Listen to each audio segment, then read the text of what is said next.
Buenas tardes, no sé si me escuchan. ¿Qué tal, doctor? Buenas tardes. Buenas tardes. Perdonen la informalidad, pero bueno, sabrán comprender que es un día feriado.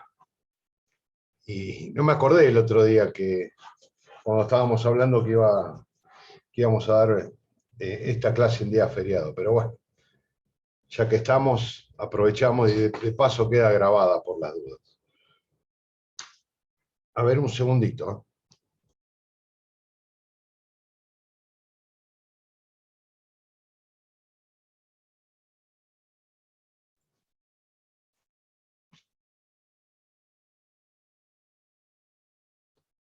A ver. Creo que ya estamos todos, ¿no?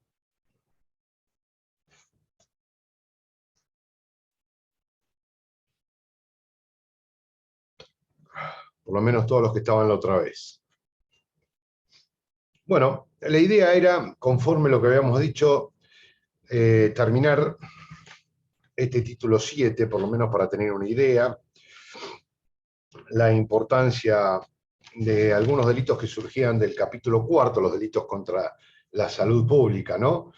Después, si ustedes tienen alguna duda, alguna consulta, algún delito en particular, lo vamos viendo. ¿Les parece? Muy concretamente porque hay mucho material subido, tanto en el campus como en la página, en el blog, perdón. Sintéticamente vamos a ver cómo funcionan estos delitos. Acá estamos hablando de los delitos contra la salud pública, ¿no? Van del artículo 200 al 208.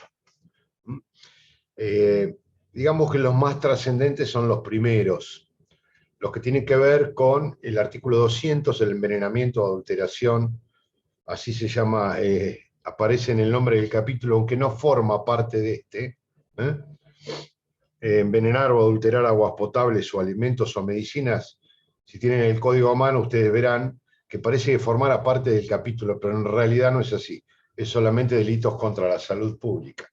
Sucede que antiguamente en los viejos sistemas, la técnica del código era primero denominar el delito y luego describirlo, ¿no? Como si dijera homicidio, artículo 79, homicidios agravados, artículo 80, y así sucesivamente. En este caso correspondía el envenenar o adulterar las aguas, los alimentos y las medicinas. Luego, al dejarse sin efecto esa técnica, se quitaron los epígrafes de todos los delitos, pero este se olvidó. Este quedó pegado, pero no forma parte del capítulo, que quede claro. El capítulo es Delitos contra la Salud Pública, en donde se agrupan una serie de conductas delictivas, algunos tipos penales dolosos, otros culposos. Forma parte del capítulo de la ley 23.737, que es la ley de drogas, o de sustancias estupefacientes. Vamos a hacer un pequeño y somero análisis de cada uno de ellos para comprender su funcionamiento. Vamos a comenzar con el artículo 200. Fíjense que tiene una penalidad relativamente alta, de 3 a 10 años, y establece un tipo penal complejo alternativo, ¿no? Habla de la adulteración, envenenamiento, y se le agregó posteriormente, en el año 2009, la falsificación de determinados objetos, aguas potables, sustancias alimenticias o medicinales, siempre de modo peligroso para la salud, y en la medida que estén destinadas al uso público o al consumo de una colectividad de personas.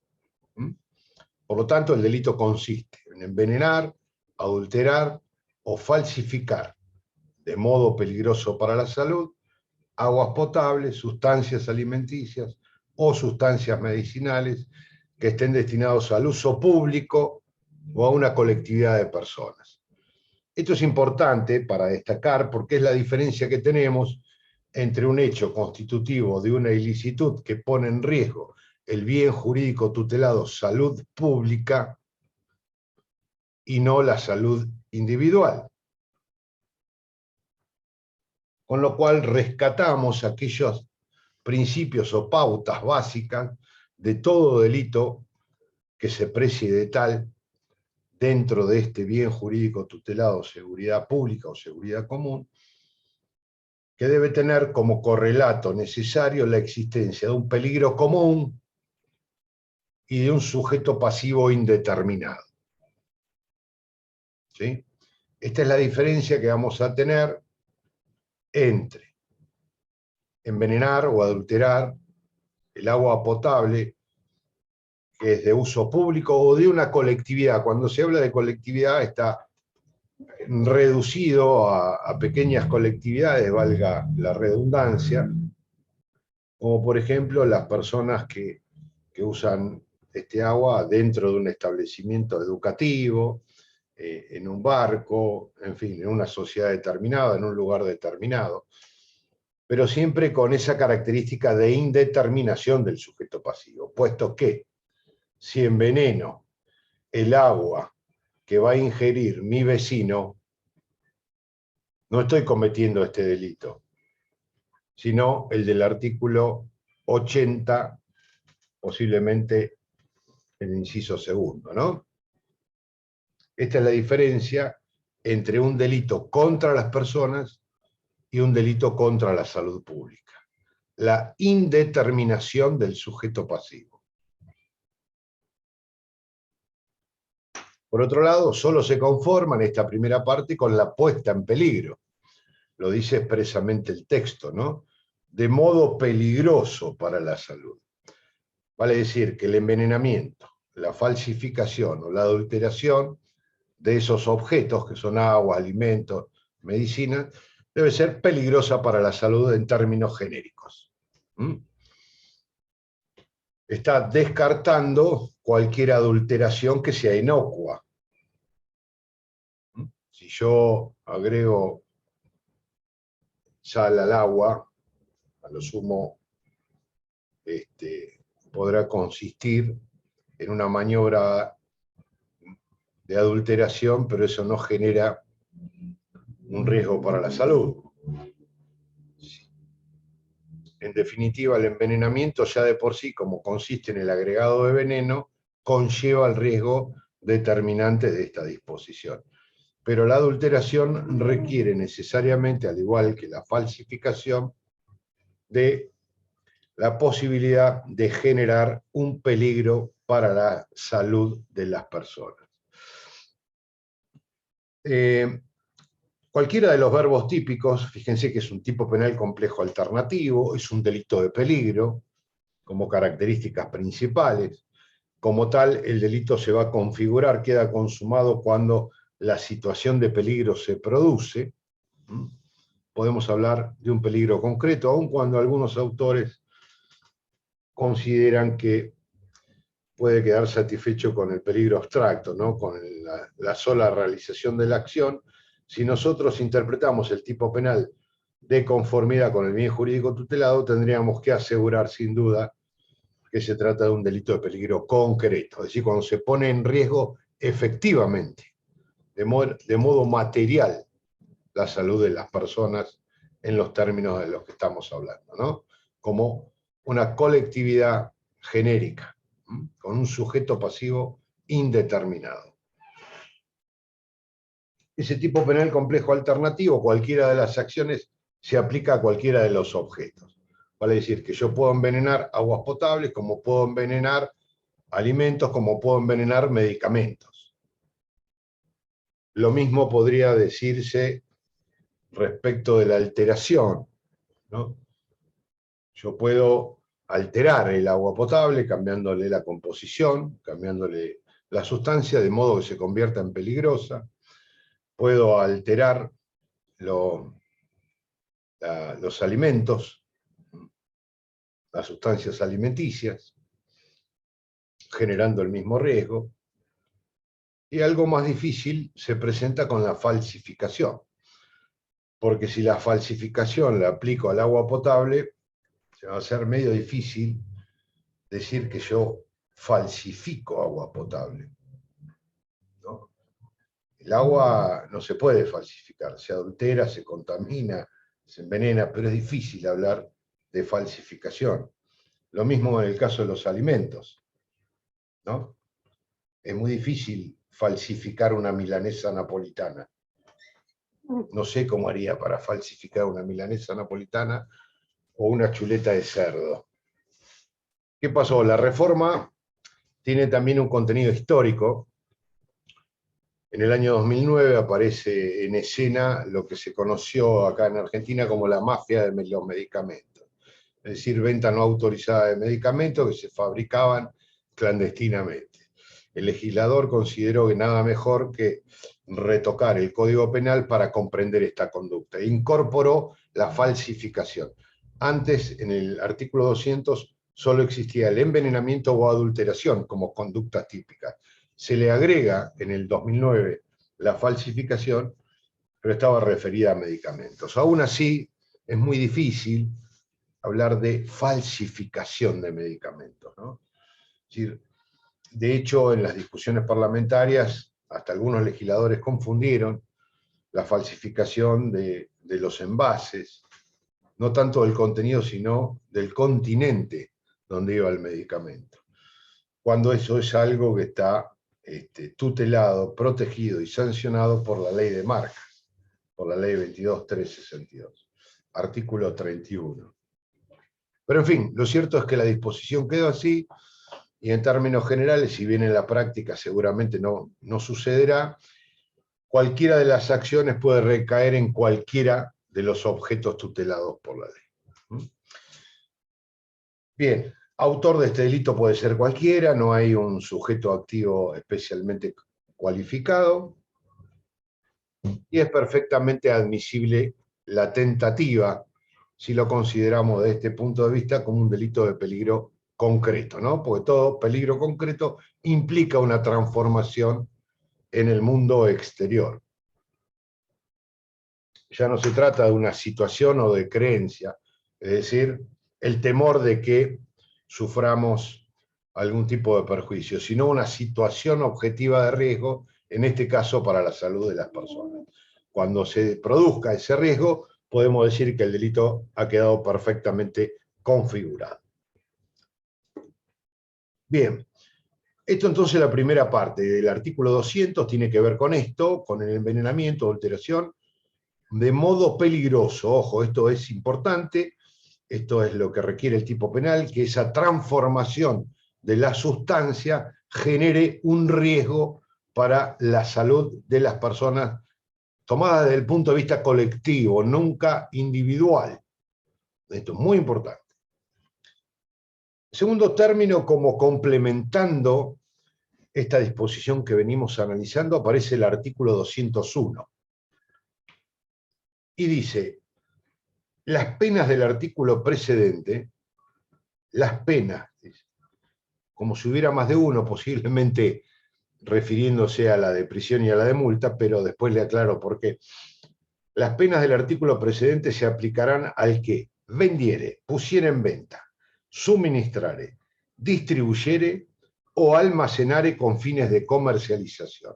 Estas son las acciones típicas, es la puesta en circulación, a través de la venta, del suministro, o incluso antes, el almacenamiento con fines de comercialización. Almacenar en el sentido de reunir en grandes cantidades, ¿no? Lo que excede en el uso común cotidiano individual de cada persona o de un grupo de personas.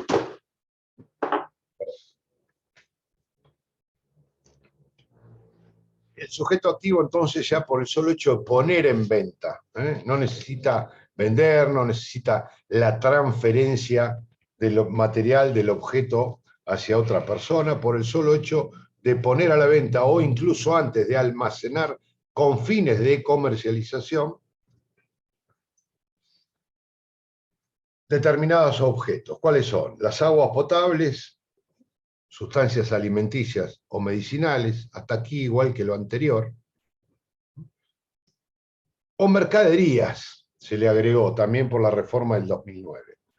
Mercadería en el concepto del Código Penal, el artículo 77, es todo efecto susceptible de expendio, con lo cual hubiera bastado con poner mercadería que yo hubiera quedado comprendido también los alimentos, las aguas potables, la medicina. Pero en fin,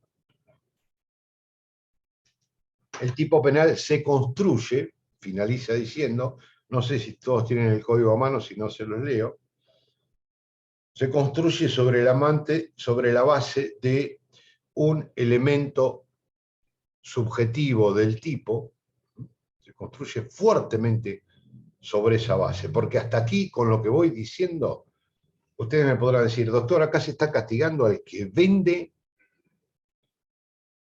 alimentos, mercadería peligrosa para la salud. Entonces, el kiosquero enfrente tendría que ir preso por vender cigarrillos.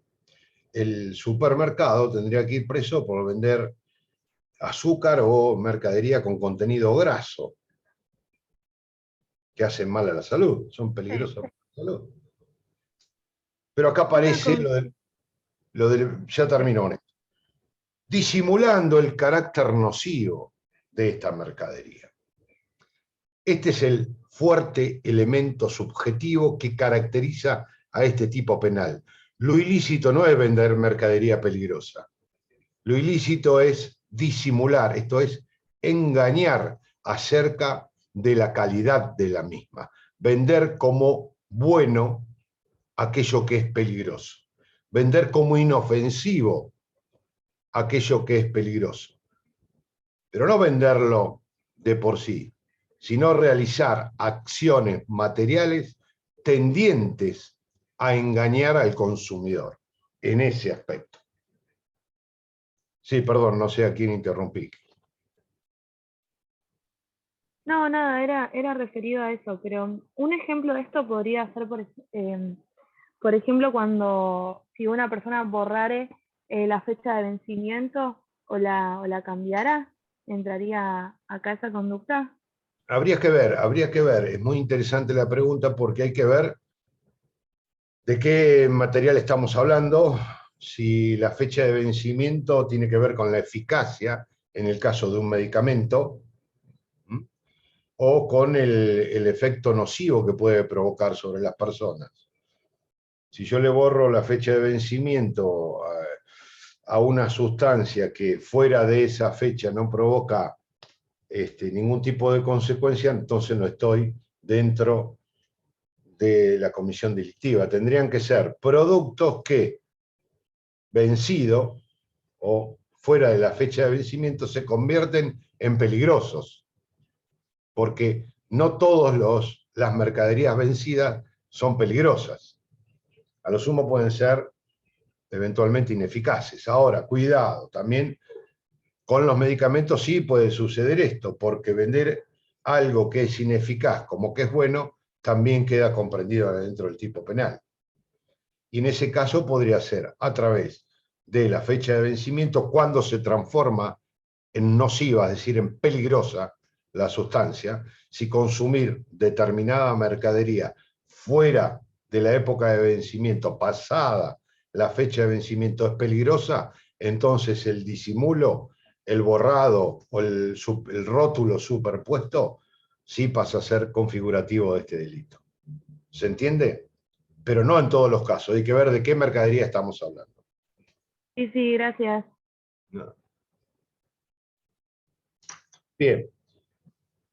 Ahí, esto es importante, ¿no? Es importante destacar el elemento subjetivo del tipo, que tiene que ver, que va más allá del dolo, ¿eh?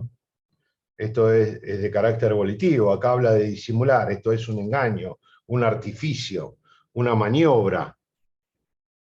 No basta la mera declaración, tiene que traducirse en actos materiales, como los que estábamos hablando. Pero en la discusión se plantearon en la discusión parlamentaria, ¿no? Algunas cuestiones. Fíjense que dentro de los objetos protegidos están las aguas potables. Las aguas potables son aquellas que son, independientemente de su calidad, consumidas sin mayor esfuerzo y preocupación por una colectividad de personas. No se identifica con el agua prístina, perfecta, sino con el agua que consumimos, con todos sus componentes, y que no hace mal a la salud. Por eso es potable, porque se puede consumir sin daño. Ahora, si ustedes ven el articulado, se está castigando, por ejemplo, al que vendiere, pusiera en venta, aguas potables, disimulando su carácter nocivo. Entonces, en el marco de la discusión del Senado, alguien preguntó, ¿cómo puede ser nocivo algo que es potable, es decir, que no hace mal? A lo que le contestaron que el tema ya había sido tratado en comisión y que si le parecía votar en contra de la ley, pero el asunto estaba terminado. Y así quedó redactado. Con lo cual tenemos esta contradicción típica en donde se castiga la venta de aguas potables disimulando el carácter nocivo, agrego yo, de algo que es inofensivo, como el agua potable. Porque si no, sería no potable.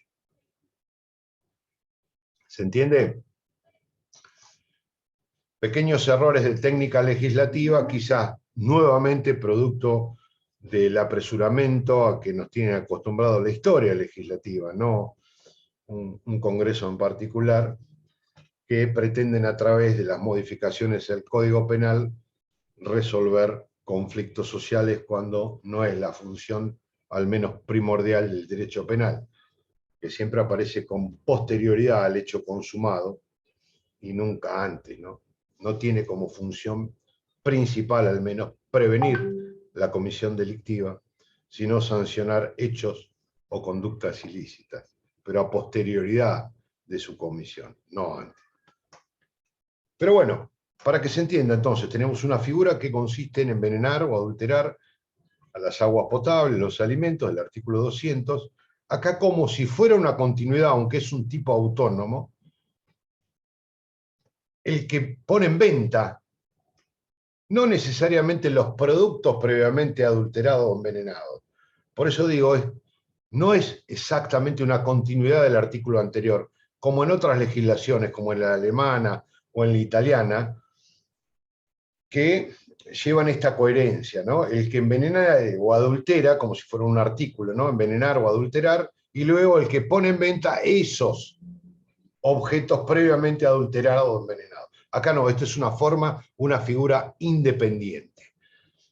Con lo cual, no necesariamente el producto que se vende tiene que estar envenenado, adulterado o falsificado. No hay un estricto correlato entre el objeto que prevé este artículo 201 con el anterior que prevé el 202. El 200, perdón. Les dije nada más, también como anecdótico, ¿no? Dice, las penas del artículo precedente, comienzan diciendo el artículo 201. ¿Qué pasaba? El artículo 200 antiguamente no contenía la falsificación de medicamentos, como hemos dicho, y tenía un párrafo final que decía, en el caso de que resultase la muerte, la pena se iba a agravar de 10 a 25 años. Entonces, en este artículo se repetía, por eso habla de las penas del artículo presente, pero fue eliminado ese segundo párrafo del artículo 200 y pasa al artículo 201 bis. Esto es aplicable a los dos artículos anteriores. Y dice así, se los leo para aquellos que no tienen el código. Si como consecuencia del envenenamiento, adulteración o falsificación de agua, sustancias alimenticias, medicinales, resultare la muerte de una persona, la pena será de 10 a 25 años de prisión. Si resultaren lesiones gravísimas, la pena es de 3 a 15 años de prisión. Y si resultaren lesiones graves, la pena será de 3 a 10 años de reclusión o prisión. Como ustedes verán, no figura una consecuencia para las lesiones leves, con lo cual da a entender que si alguno de los hechos previstos en los artículos anteriores generan una lesión leve, quedan absorbidas por la conducta principal.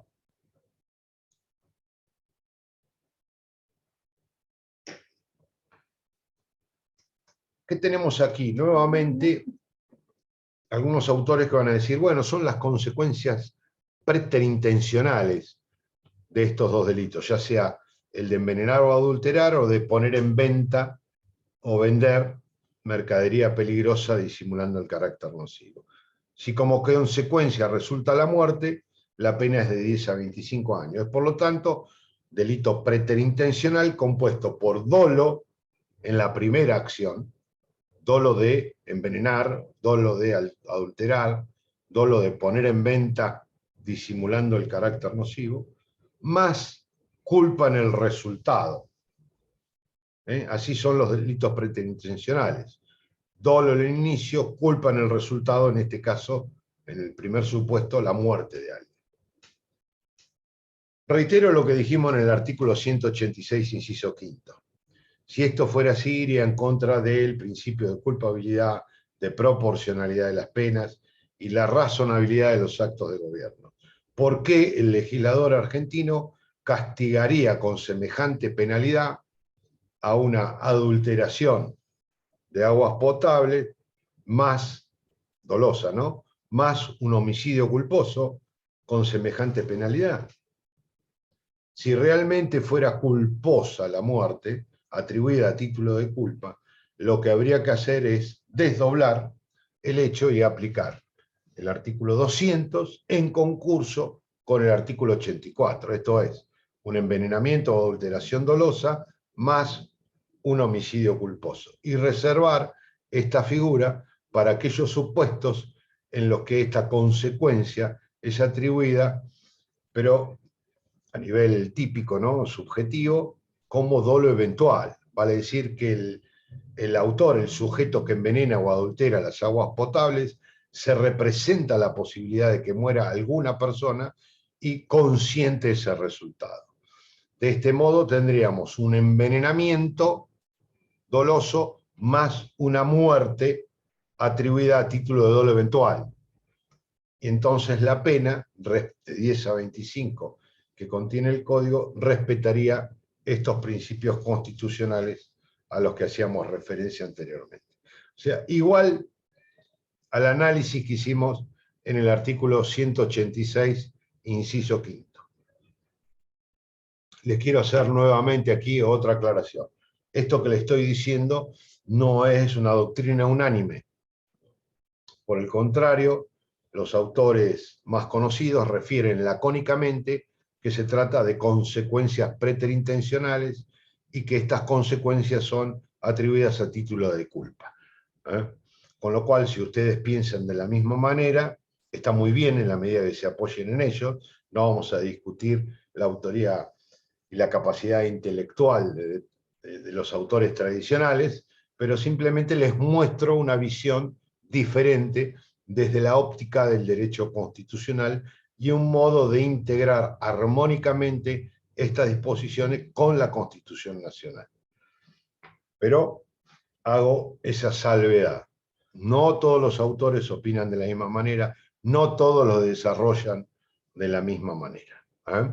Así que, si ustedes lo ven por otro lado, tengan en consideración esto que les estoy diciendo.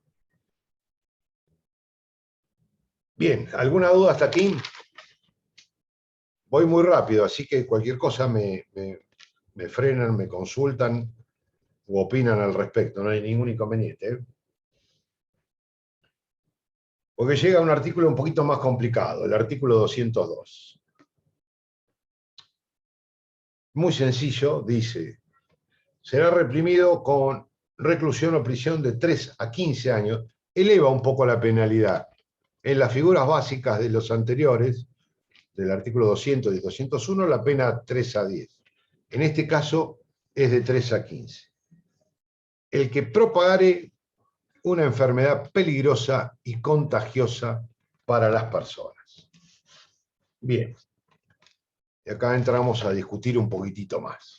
A ver cuál es el sentido de esta disposición. ¿Qué conductas atrapa aquí?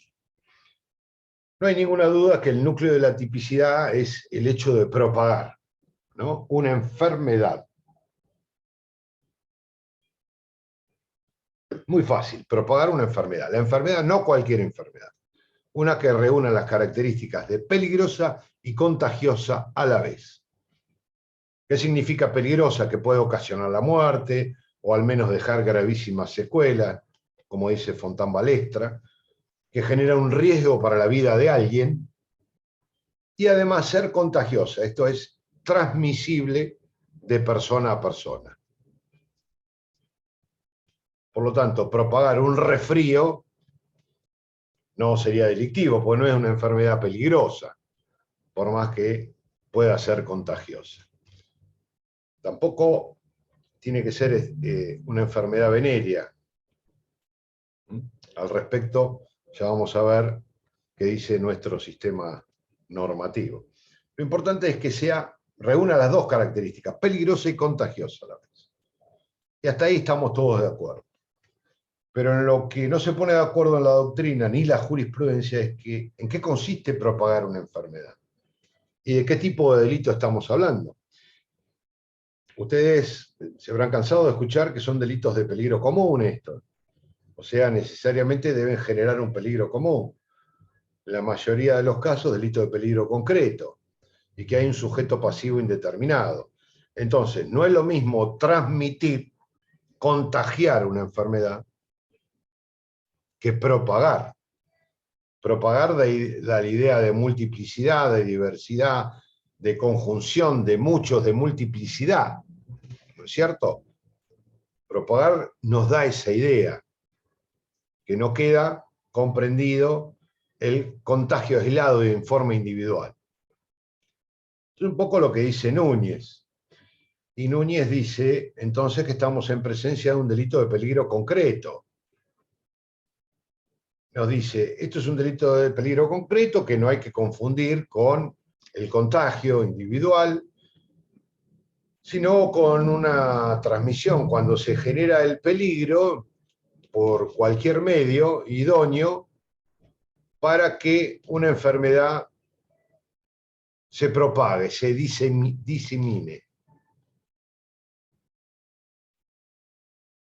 Cuando exista ese peligro,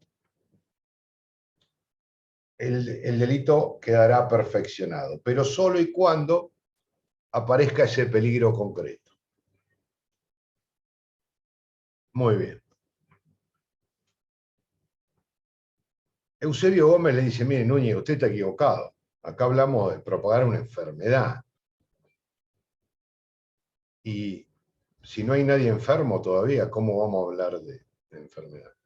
Necesitamos de afectados. Encima estamos en delito contra la salud pública. Recién cuando haya muchos afectados, podemos decir que la enfermedad se propagó. Es necesario entonces que haya una multiplicidad de personas afectadas por esta enfermedad. Por lo tanto, un delito de resultado, no de peligro,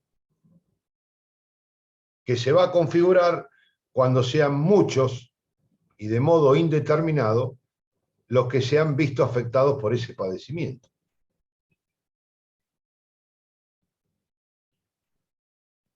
Segunda posición, ¿no? Tenemos delito de peligro, Núñez, Dona, opina igual que Núñez. Luego viene Gómez y nos dice es un delito de resultado. En esta posición aparece también Eduardo Aguirre Barrio, Creus, donde habla de la multiplicidad de afectados y como un delito de resultado. Pero bueno, en una tercera posición aparece Soler, dice, no, mire, están equivocados ustedes. No podemos hablar de delitos de resultado aquí. Hay que ser un poco más sutil. En realidad, esto es una figura de peligro, que recién se va a consumar cuando exista al menos una persona contagiada, porque a partir de ahí surge el riesgo de propagación. No confundamos, dice Soler, como hace Núñez, en propagar los gérmenes de una enfermedad con propagar la enfermedad. Por lo tanto, necesito de alguien que se haya visto afectado y a partir de ahí surgirá el peligro. Es algo similar, su estructura típica, a la que hemos visto del artículo 187 del delito de estrago. No sé si ustedes recuerdan que el artículo 187 castigaba al que causara estrago por medio de sumersión o varamiento de nave, el derrumbe del edificio, la inundación de la mina con la famosa coma, o cualquier otro medio poderoso de destrucción, tan poderoso como los mencionados anteriormente, en donde Soler aclaraba que era un delito de peligro, pero que estaba construido sobre la base de un daño previo. El peligro surgía después del derrumbe del edificio.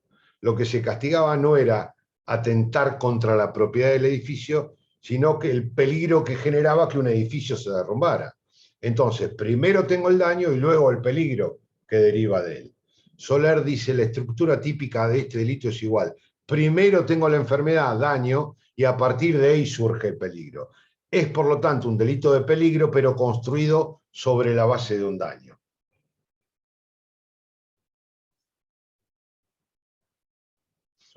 Fíjense, lo que parecía tan sencillo termina siendo tan complicado, ¿no? Es más, dice Soler, hasta esto parece una forma calificada de los dos artículos anteriores, mejor dicho, el 200 y el 201.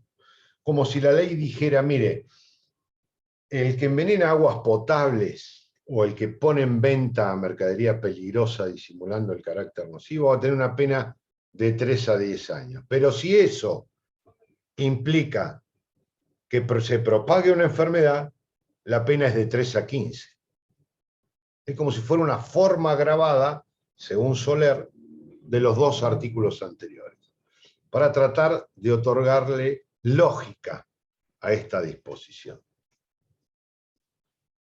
Estas son las tres grandes posiciones. Yo coincido en parte con alguna de ellas, me acerco más a Soler, aunque creo que se necesitan muchas personas. Creo que es un delito de peligro, pero construido sobre la base de un resultado, ¿no?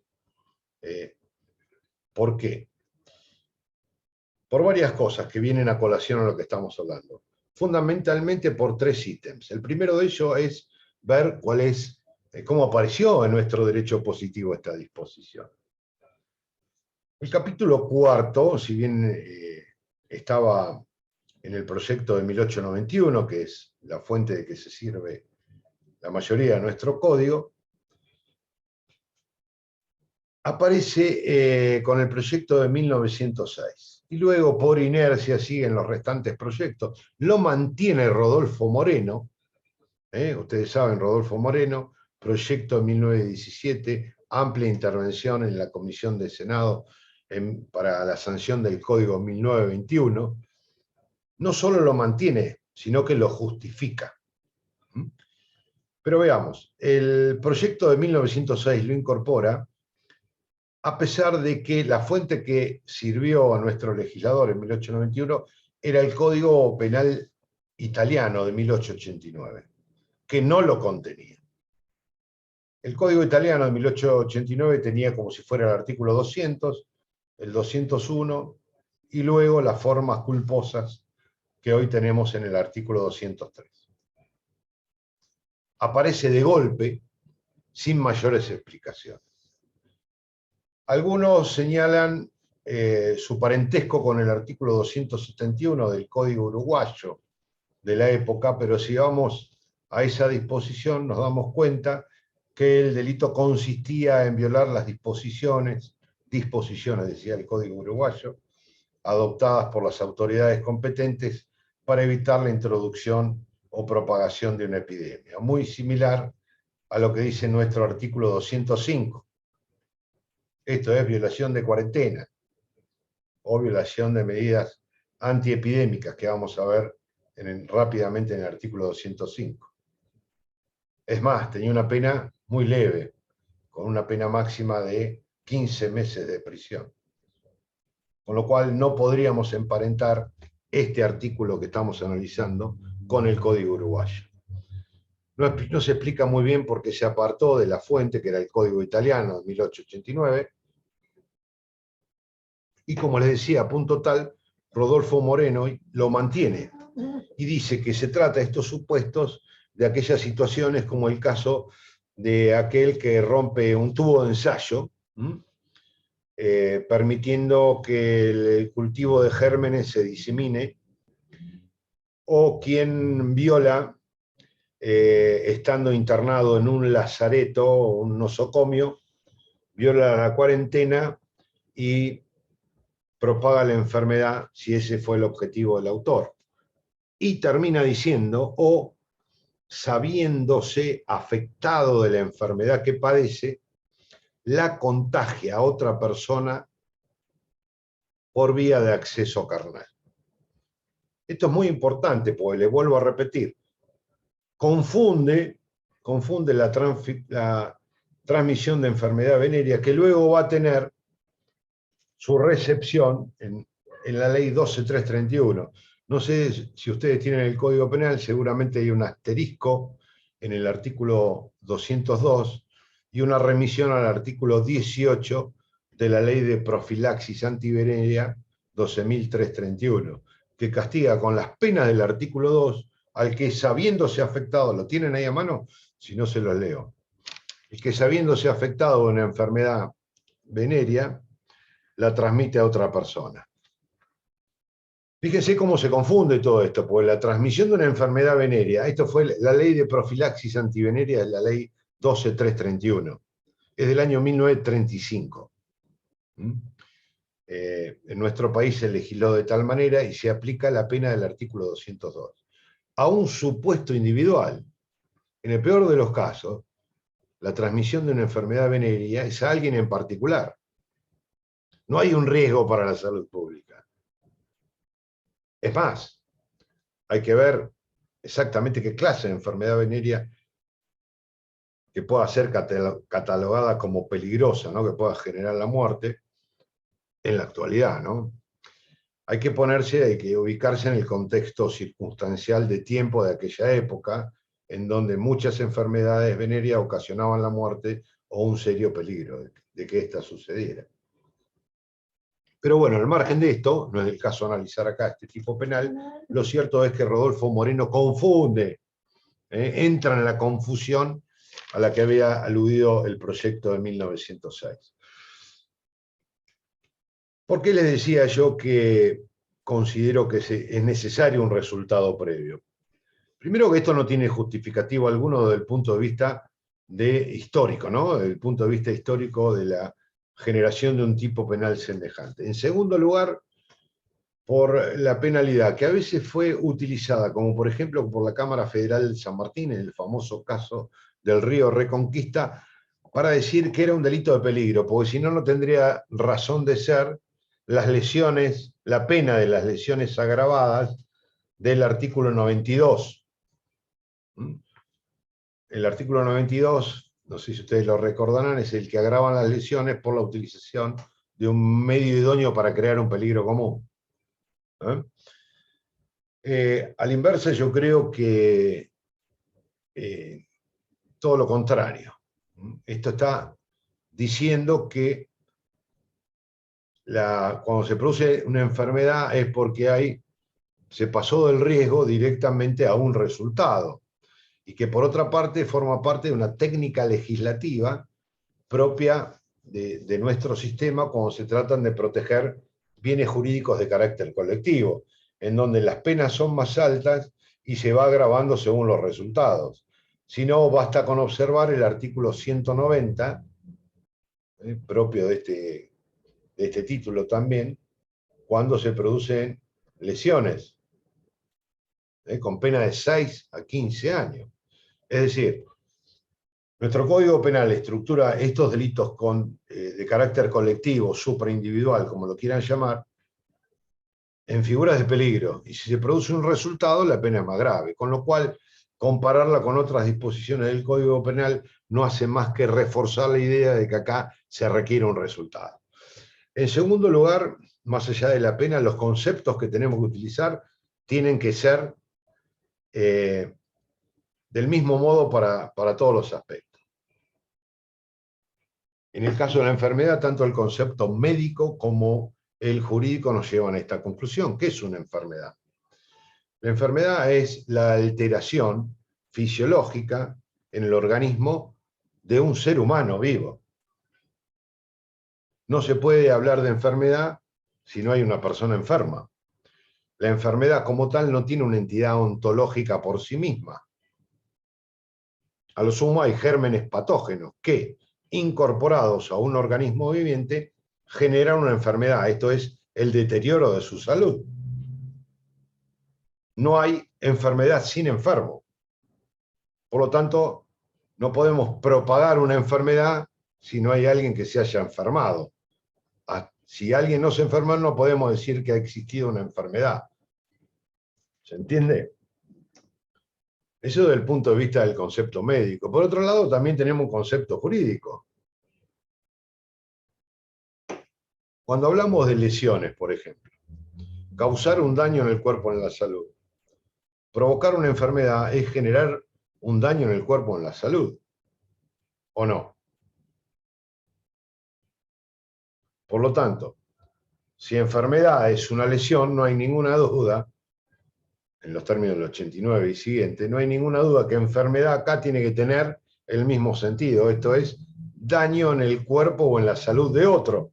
Por lo tanto, necesito de ese otro, de un enfermo para hablar de enfermedad. Y por último, si lo cotejamos con el tipo culposo del 203, nos vamos a dar cuenta de que tenemos que utilizar el mismo concepto. ¿Qué dice el artículo 203? Cuando alguno de los hechos previstos en los artículos anteriores fuese cometido por imprudencia, negligencia, impericia en el arte o profesión, inobservancia de los deberes, se impondrá multa. Primer supuesto. Es decir, si no pasa nada. Ahora, si tuviere como resultado enfermedad o muerte, se aplicará prisión de 6 meses a 5 años. Con lo cual, fíjense que tenemos dos partes. Vuelvo a repetir. Los hechos cometidos con imprudencia o negligencia, se les va a aplicar multa si no producen ninguna consecuencia. Profe, ¿los de todo el capítulo o solamente por la propagación de enfermedad? No. Dice Todo, así. ¿no? Cuando alguno de los hechos previstos en los artículos anteriores se refiere en principio al 200, 201 y 202. Antes decían los 3 artículos, ahora dice en los artículos anteriores. Pero me interesa destacar algo. Cuando alguien propaga imprudentemente una enfermedad que no causa ningún resultado, se aplica multa. Pero después dice, si resultare enfermedad o muerte, se aplicará pena de hasta 5 años de prisión. Con lo cual tendríamos el delito de propagación imprudente de una enfermedad que causa enfermedad. ¿Cómo se entiende? Sería una redundancia. O sería aplicarle una doble sanción por el mismo hecho. Propagar una enfermedad que cause una enfermedad sería algo absurdo. Estas son las inconsecuencias de incorporar un articulado que no guarda correlación con las disposiciones anteriores.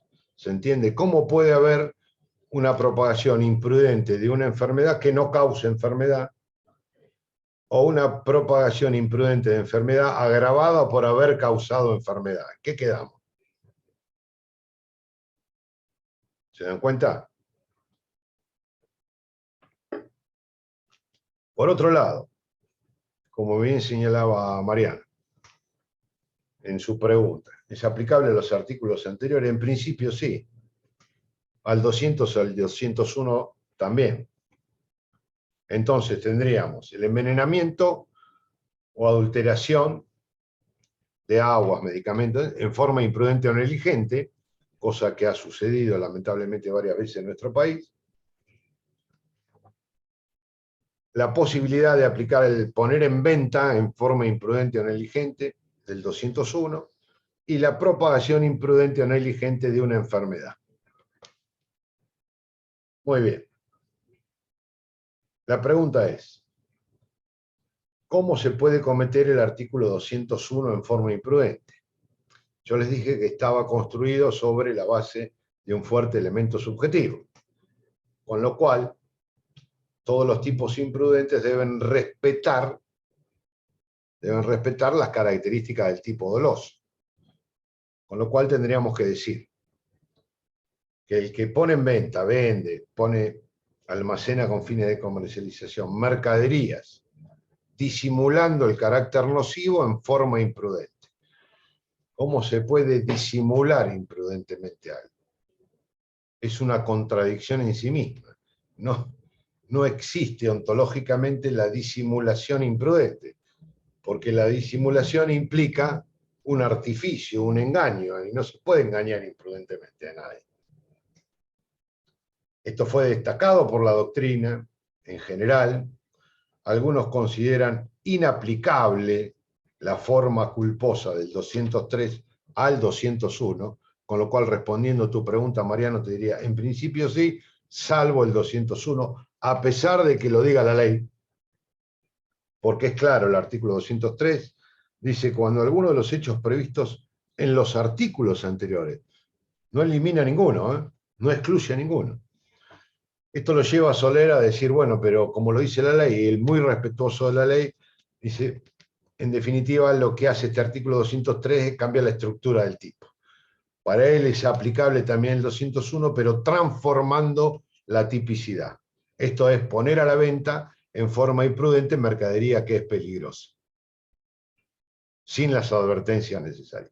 Transforma él también, a mi modo de ver, respetuosamente, lógico, ¿no? Transforma el tipo penal por el afán de otorgarle logicidad a esta disposición.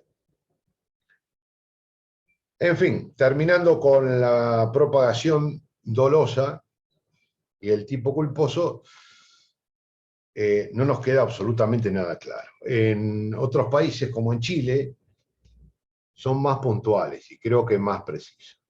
Por ejemplo, el artículo 316, 317 del Código chileno actual castiga la propagación de gérmenes patógenos, de bacterias o microorganismos que pueden provocar una enfermedad, y con esa intencionalidad. Entonces, eso sí es más compatible con la idea, no hablar de enfermedad, sino de gérmenes patógenos. Me parece que es de mejor técnica legislativa si es que es lo que queremos proteger, ¿no? La propagación de gérmenes patógenos, entonces ahí sí estaríamos consagrando un delito puro de peligro, del peligro de afectación a la salud pública por la posibilidad de enfermos que esa transmisión del virus, de la bacteria, pudieran generar. Pero no hablar de enfermedad. Hablar de enfermedad genera la contradicción en que solo puede haber enfermedad a partir de alguien enfermo. Y si tenemos a alguien enfermo, requerimos de un resultado. ¿Sí? Todo lo que parecía muy sencillo al final se nos complicó. Pero bueno, con más razón ahora. Raro que todavía no me preguntaron nada. Doctor, ¿qué pasa con el COVID? Lo unimos al artículo 205. Vamos a dejar el 204 a un lado por un ratito. El 205, si no lo tienen a mano se los leo, es muy sencillo también. Será reprimido con prisión de 6 meses a 2 años el que violare las medidas adoptadas por las autoridades competentes para impedir la introducción o propagación de una epidemia. Fíjense qué actualidad. Aparte, ustedes inmediatamente lo van a unir con una serie de decretos, necesidad y urgencia dictados en el último periodo. Acá el delito consiste en violar las medidas adoptadas por la autoridad competente para la introducción o la propagación de una epidemia. ¿Esto qué indica? En primer lugar, que hay una acción típica que consiste en violar las medidas. Son medidas, no necesariamente tienen que ser leyes, puede asumir cualquier forma desde el punto de vista normativo. Puede tratarse de un DNU, de una ley, de un decreto presidencial simple, de un decreto del Poder Ejecutivo provincial, puede ser autoridad nacional, provincial o local, puede tratarse de una ordenanza del Consejo Deliberante, de un decreto de un intendente, todo depende de la zona y la jurisdicción que se tenga a los fines de reglamentar esta situación, en la medida que ese decreto, que esa resolución, que esa medida sea adoptada con una finalidad específica, que es la de evitar la introducción a ese sector o al país, o la propagación, es decir, que se siga extendiendo, de una epidemia. Esto es una enfermedad que afecta a la generalidad de las personas. Como se habla de violar esas medidas, de violar la norma, tanto puede hacerse en forma positiva o negativa, por acción o por omisión. Si la medida adopta un actuar positivo y obliga a actuar positivamente, el delito se cometerá no haciéndolo, no respetándolo. Y si la medida obliga a no hacer algo, el delito se cometerá activamente haciéndolo contrariamente a lo que marca la disposición. Ha habido infinidad de casos que ustedes deben conocer por todos los medios de comunicación en los últimos tiempos, de violación a este tipo de medidas, ¿no? No se ha respetado el ASPO, el aislamiento social preventivo y obligatorio, dispuesto por la Autoridad Nacional, por el Poder Ejecutivo Nacional, que implicaba ciertas restricciones a la circulación, a la actividad comercial, etcétera, etcétera. Fíjense que acá estamos hablando de un delito cuya característica es el peligro abstracto, porque no exige ningún resultado, es decir, no exige que alguien se haya contagiado. Tampoco exige que se ponga en peligro efectiva la salud pública.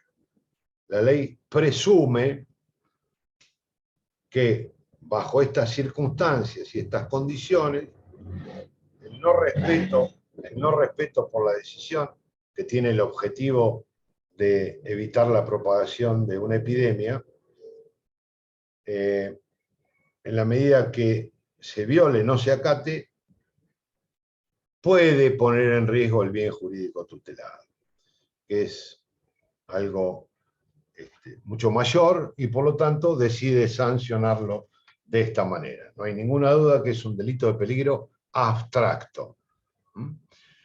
Algunos tribunales han entendido, y más allá de estas consideraciones, que si bien se trataba de un delito de peligro abstracto, y en el caso concreto no había existido siquiera la posibilidad de que ese peligro se concretara en el menoscabo a algún otro bien, o la posibilidad de transmisión de una enfermedad a una persona, el hecho no era típico, perdía la tipicidad, como en el caso del remero, si no me equivoco, ustedes conocerán. Ojo, esto no requiere ni siquiera que la persona el autor del delito, esté positivamente afectado o que dude acerca de ello. Comete el delito el que viola la disposición, aun cuando después se compruebe que estaba perfectamente sano. La jurisprudencia, alguna jurisprudencia, lo ha corregido esto en el sentido que les indicaba, que cuando se descartaba cualquier posibilidad de transmisión, por el lugar de comisión, por el medio donde se encontraba y por el resto de las circunstancias del caso. Profe, le hago una pregunta. Cosa con la que estoy de acuerdo, claro. Sí. Con todo esto de la pandemia, yo he visto que se han formado muchas causas y demás, pero ¿hubo gente efectivamente privada de la libertad, con condena y demás, por el tema de la propagación de la pandemia? Sí, hubo muchísimas causas, hubo muchísimos procesamientos. Creo que se llegó,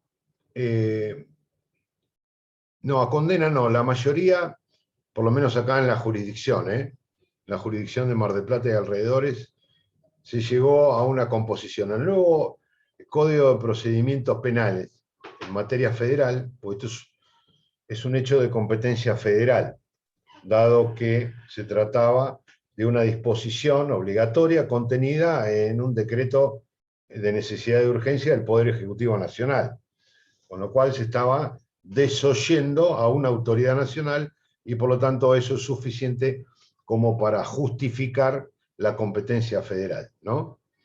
Luego después hubo una serie de delegaciones a las provincias y a las municipalidades que no vienen al caso. En un primer momento era competencia efectiva y estrictamente federal. El nuevo Código de Procedimiento Federal permite una suerte de compensación, una especie de juicio por conciliación, en la cual, y ustedes lo habrán visto en algunos periódicos, porque también hay un caso que es público, ¿no? La situación presidencial, casualmente, en donde hay un ofrecimiento por parte del imputado de colaborar, de conciliar.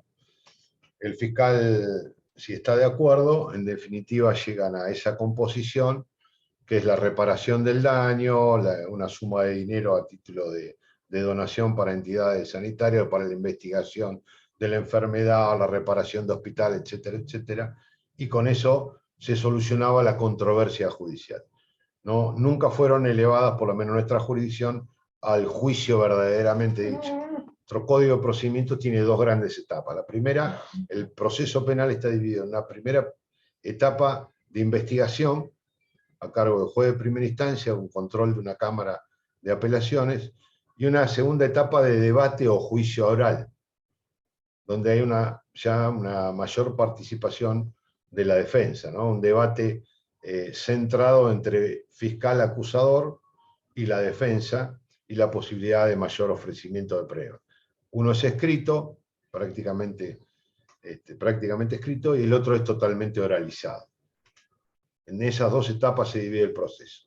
Pero en el interín se modifica el Código de Procedimiento Federal, se pone en vigencia solo en una parte del territorio de la nación, en Salta y Jujuy, próximamente en Rosario, Mendoza, pero no rige para todo el país. Sin perjuicio de esto, hay una comisión bicameral que fue poniendo en práctica y efectivizando algunas disposiciones de ese Código de Procedimiento Federal para todo el país. Si bien se respetaban las jurisdicciones que lo aplicaban enteramente, en el resto del país todavía no ha entrado en vigencia, excepto estas disposiciones puntuales que les estoy mencionando, muchas de ellas referidas con la libertad de las personas, los medios alternativos a la prisión, y esto que tiene que ver con la conciliación o la composición de esta alternativa en el proceso penal. Y la posibilidad que tiene el fiscal por aplicación del principio no solo de legalidad, sino de oportunidad. Es decir, le da la posibilidad al fiscal de seguir adelante con el juicio o dejarlo sin efecto, ¿no? Principio de oportunidad, pero esto ya lo van a ver en procesal penal. Como ven, es medio complicado, medio confuso, pero bueno, respondiendo concretamente a tu pregunta, no hubo debate, en segunda parte no hubo debate, sino que se concilió antes. Esto en lo que respecta a la infracción al artículo 205. El DNU hablaba de que el que violaba esto era pasible de aplicación de estas sanciones, la del 205 y el 239. 239, ustedes saben, es desobediencia. 239 del Código Penal. No necesariamente implica, ni implicaba en esos DNU, que la violación de la cuarentena, como se le dice habitualmente, porque proviene del Código Penal alemán, que se llamaba así, violación de cuarentena, este delito, no implica necesariamente un acto de desobediencia a la autoridad. Esto significaba que si la autoridad nacional o la autoridad competente intimaba a la persona a cumplir con el mandato, podía llegar a cometer también, además del 205, el delito de desobediencia del 239, pero no implica necesariamente la comisión de ambos hechos delitos. Hasta aquí todo bien. El problema mayor es que sí hubo algunos pronunciamientos con relación a la propagación de enfermedades. Creo fue uno de los casos más sonados, creo que fue muchacho argentino se embarcó en un avión desde Estados Unidos, alteró el certificado por el cual manifestaba que estaba perfectamente sano, en realidad estaba afectado por el COVID, y llegó aquí a la Argentina, fue a una fiesta y contagió incluso hasta su abuelo que murió, ¿no? Ha habido un par de casos de esos y hubo condenas en tal sentido por propagación culposa. Era ilógico pensar que alguien viniera desesperadamente a pasar esa fiesta con su familia y que quisiera contagiarlo, ¿no?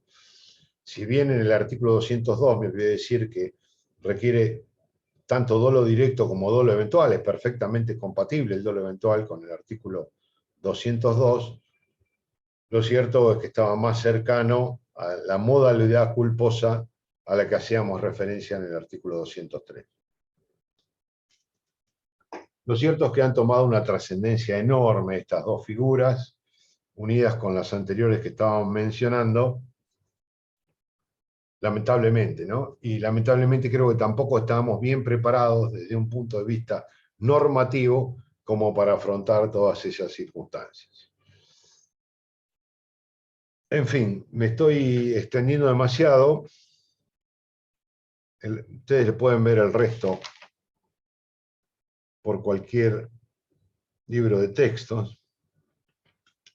El artículo 206 es muy similar, fíjense, le quiero marcar una cosita con respecto a esto. El 206 dice, será reprimido de 1 a 6 meses el que violare las reglas establecidas por las leyes de policía sanitaria animal. Al igual que el artículo que estamos comentando, el 205, el que violare las medidas dispuestas por la autoridad competente para evitar la introducción o propagación de una epidemia, son casos naturales y puros de tipos penales en blanco o leyes penales en blanco. ¿Por qué? Porque yo no sé cuál es el contenido de la prohibición.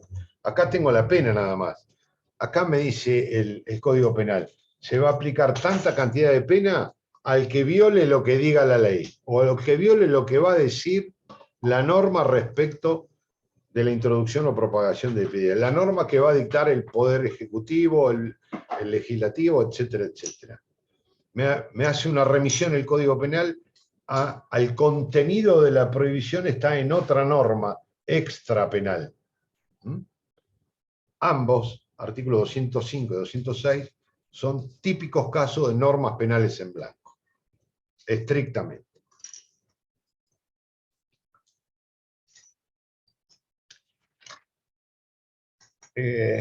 Vamos a dejar unos minutos.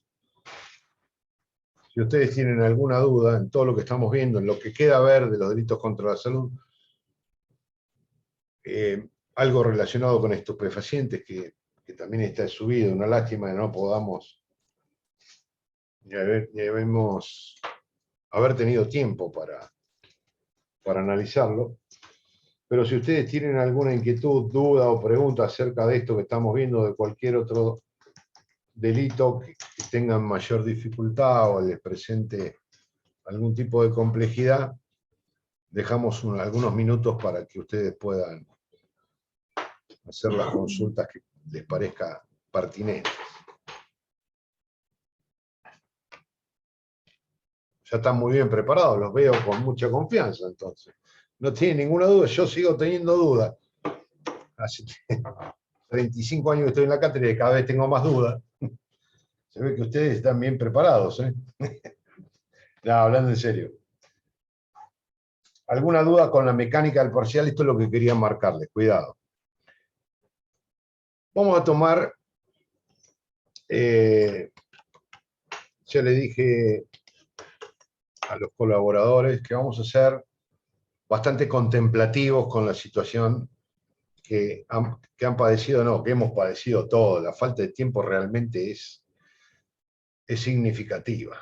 Es significativa en una materia que a veces se presenta un tanto compleja, más que nada para aquellos que nos gusta el derecho penal. Fíjense, yo se los resumí, toda la complejidad que trae una frase tan pequeña y tan sintética como el que propagar una enfermedad. Se armó un revuelo bárbaro y todavía nadie sabe en qué consiste todo esto. y con todos los antecedentes históricos, todo lo que podríamos haber dicho eso, pero bueno, sintéticamente abarcamos ese punto. Entonces, vamos a ser bastante contemplativos. No digo que no vamos a dejar de tomar en el examen todo lo que iba incluido en este examen, pero sí vamos a hacer especial hincapié en lo que se ha dado en clase, en lo que se ha mandado a ver de otro lado, específicamente, y la idea es hablar sobre delitos en forma genérica. ¿A qué me refiero con hablar mejor en forma genérica? Que por ahí en el parcial aparece el delito de estafa agravada por la circunstancia de la circunvención de el 174, inciso segundo. Por poner un ejemplo nada más. En el caso que correspondiera, pues no sé si entraba de estafa o no. La idea es que ustedes arranquen en el parcial y en la pregunta con el análisis del bien jurídico tutelado. El análisis y el concepto del bien jurídico tutelado no significa que hagan mención. Por ejemplo, esto afecta a la propiedad, punto, terminó. No. Darle un contenido un poco más amplio. La propiedad, cómo está adoptada en el Código Penal, cuál es el sentido que tiene en nuestro ordenamiento y específicamente, si correspondiese, con relación a ese hecho delictivo. ¿No? Bien jurídico. Segundo lugar, acción o acciones típicas. Esto es el núcleo del delito. ¿En qué consiste? Consiste en tal cosa, apoderarse, en matar, por mencionar los más fáciles. No basta con mencionar, hay que explicar qué es el apoderamiento o qué es matar a alguien, así como explicar el verbo típico que corresponda al delito que se le ha preguntado. No basta con mencionar. No es sustraer o retener. Sí, pero ¿qué significa sustraer? ¿Qué hipótesis se dan? ¿Qué es retener a alguien? Si fuera el caso, no estoy haciendo mención a cualquier tipo de delito. O sea, bien jurídico, acción típica, núcleo del delito, explicar en qué consiste ese verbo expresado en el tipo penal, cuáles son los medios comisivos si los hubiere, el autor, que puede ser alguien en particular, un funcionario público, cualquiera, si tiene que ser ajeno a la etapa previa o posterior, en fin, las particularidades de la autoría. ¿Cuál es el momento consumativo? ¿Cuándo se configura? ¿Cuándo se perfecciona el delito? ¿En tal momento o en tal otro? Se admite la tentativa, normalmente les pedimos que nos den un ejemplo para ver si se entendió. No basta decir, el delito se consuma con la realización de la acción típica. Eso no me dice nada a mí. En la medida que corresponda, hay que decir, mire, el apoderamiento se da con la realización de la acción típica que significa tal cosa, que, por ejemplo, debe entrar en poder el autor, debe tener la posibilidad de disponer, no basta con su... Es decir, dar una explicación a cada cosa que se afirma, aunque sea sintética. Pero por lo menos que cada afirmación que ustedes vuelquen sobre un punto que se les pregunte, venga acompañada de una explicación. Esto es el fundamento lógico y jurídico que utilizan para llegar a esa conclusión. Por último, el tipo subjetivo. ¿En qué consiste el dolo? En el caso particular. O la forma imprudente si correspondiese, depende cuál fuese el delito, ¿no? ¿Qué comprende? Si hay elementos subjetivos del tipo, mencionarlos, si no los tiene, no es necesario. Y la posibilidad de concurrencia con otras figuras, en el caso que también lo admita. Y le preguntamos a Robo, decir, sí, mire, esto también se diferencia del hurto, no hay un concurso, a pesar de que se trata de la misma acción, porque en este caso hay fuerza física sobre las cosas, violencia en las personas. ¿Se entiende? Cada cosa que afirmen que tenga una explicación lógica jurídica acerca de por qué llegan o por qué dicen eso.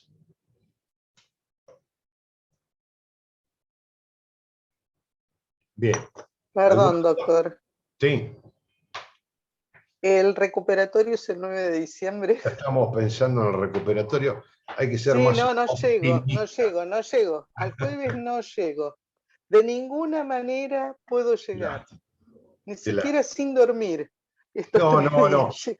Eso le digo la verdad. Por lo No menos sirve, no en mi sirve. caso, sí, cuando era estudiante Claro, siempre fue contraproducente. exacto. Por eso, más vale verlo despacio, tranquilo, masticarlo. Sí, Entonces, llegar al 9 de diciembre sería bárbaro.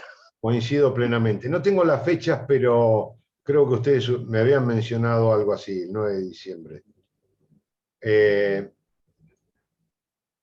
Como siempre hemos dicho acá, nosotros no tenemos problema en la fecha. Es más, a mí me hubiera gustado seguir por lo menos un par de semanas más mínimo, pero claro, Sí, hubiera sido mejor. sí, como mínimo.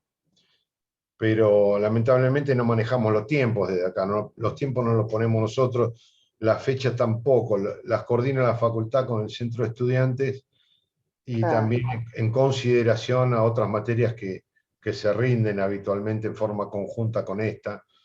exacto. Pero de parte de la cátedra no tenemos ningún problema si todos, incluso el centro de estudiantes y la facultad de Derecho, están de acuerdo en modificarlas, Ajá. modificar esas fechas. Profe, ¿cuántas preguntas son aproximadamente? ¿3 eran la primera vez? 2 o 3, sí. Depende de la extensión que yo pueda calcular que ustedes puedan tener. A veces hago 2 y a veces hago 3. Porque creo que es el tiempo que insume más o menos como para que en una hora, hora y pico, se pueda desarrollar tranquilamente todo lo que se le pregunta, ¿no? O sea, depende de la naturaleza del delito preguntado, de la complejidad que pueda llegar a tener. Pero no más de 3, porque en otras oportunidades, cuando se hicieron más de 3 preguntas, hemos tenido problemas con los tiempos. Por ahí, al escribir, uno comienza escribiendo muy rápido y después termina con los dedos acalambrados. Pero no se hagan problemas. Esperen que voy a cancelar la grabación. Profesor, hola, ¿qué tal? Buenas tardes. Buenas tardes. El horario del parcial es en los horarios de la comisión, Sí, ¿no? De en la cursada. comisión 1, las 16:45, por ahí comienza siempre la comisión 1, empieza un poquitito más tarde, pero 16:45, 16:50, ya estamos ahí tomando el parcial. Y la otra 18:30. Bien, gracias. Sí, siempre se respetan esos horarios para que quien optó por una comisión tenga mantenida la franja horario correspondiente, ¿no? Para que no se les complique más que nada. Por alguien que trabaja o tiene sus cosas, en fin. Así que esa es un poco la idea, mantener los horarios. Pero recuerden esto, lo que les decía, para el momento del parcial, en cierto modo, justificar todo lo que dice. No remitirse a la acción típica, no repetirme, pues, repetir el verbo típico no dice nada, repetir el bien jurídico tampoco, sino explicarlo un poco. Explicar el sentido de la disposición, qué es lo que se quiere castigar, cómo está previsto en nuestro código, cómo funciona en términos generales. ¿Cuándo podemos decir que está consumado? Si hay alguien en particular que lo puede cometer o puede ser cometido por cualquiera, si se puede prestar a confusión o distinción con otra figura similar o parecida dentro del Código Penal, marcar bien la diferencia. Fundamentalmente encontrarle el sentido a una disposición como esta. Normalmente, fíjense que esto, el Código Penal, el otro día me hacían una pregunta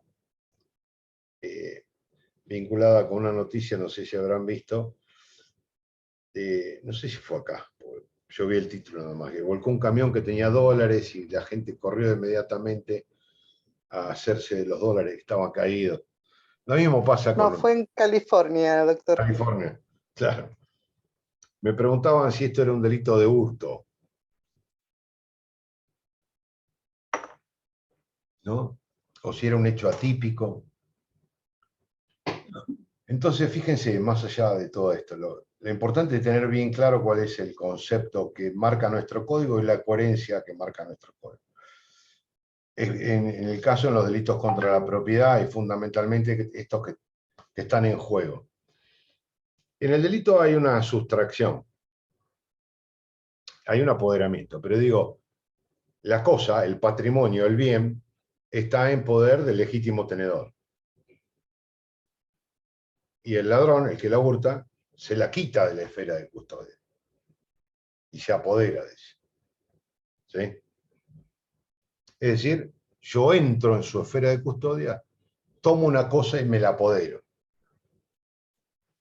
El desplazamiento del bien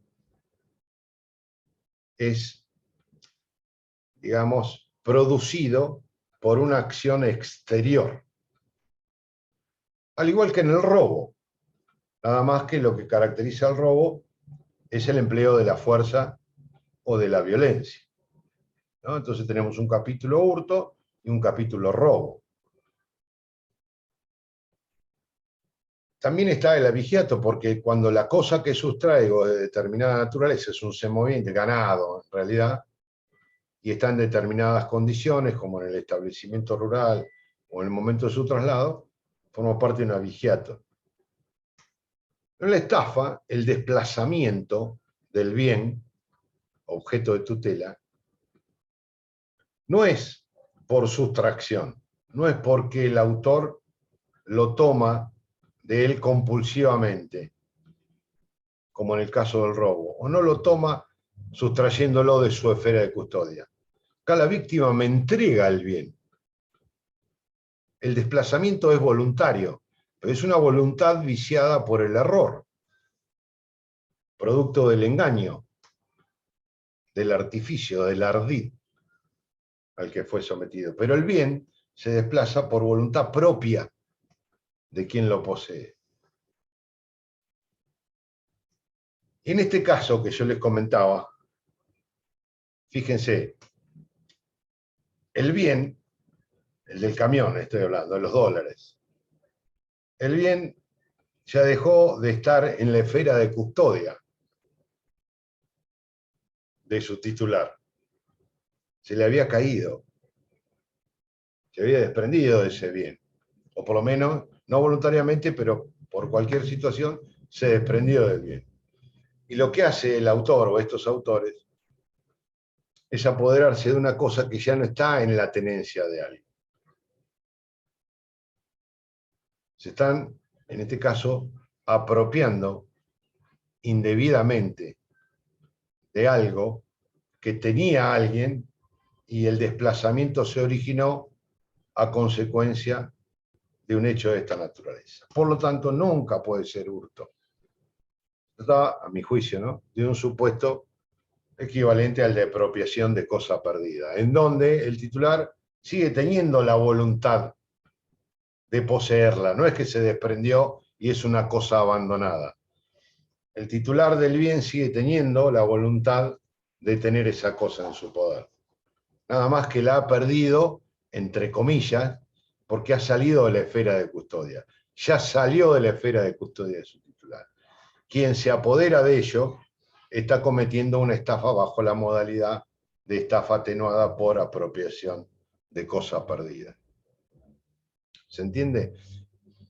Entonces, si comprendemos cuál es el funcionamiento, cuál es el sentido que tiene el código, porque tiene una coherencia, si comprendemos ese sentido y la coherencia, nos va a ser mucho más fácil entender cada uno de los tipos penales, su justificativo, como para estar incluido dentro de un capítulo, dentro de un título, según corresponda, ¿no?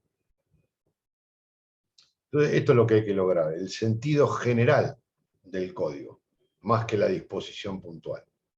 Por eso yo siempre les pido que me lo relacionen con el bien jurídico tutelado, porque a partir de ahí es donde se puede comprender el verdadero sentido de por qué existen estos delitos y cuál es el fundamento por el cual se lo incluyó como una conducta delictiva en un lugar determinado del código.